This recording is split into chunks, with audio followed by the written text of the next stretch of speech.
آج ایک صاحب نے بتایا کہ ایک خاتون نے کہ میری بہن جو ہے وہ یو کے سے ہے، یہ ٹڈیاں آئی تھیں، آپ کو یاد ہوگا پچھلے سال، اس سے پچھلے سال 2 سال پہلے ٹڈیوں کا حملہ ہوا تھا، اور مجھے یاد ہے میں اس وقت صحرا میں تھا.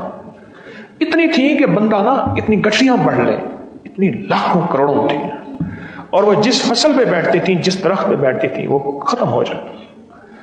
کہتی تھی کہ میری بہن نے اپنے شوہر سے پوچھا کہ ہماری زمینیں اور فصلیں کہاں کہاں ہیں. غور سے سنیے گا، زمینیں اور فصلیں کہاں کہاں ہیں، میری بہن نے پوچھا، اور اس کا تصور کر کے صرف لفظ کہف پڑھا. سورۃ کہف، اصحاب کہف کا نام قرآن پاک میں.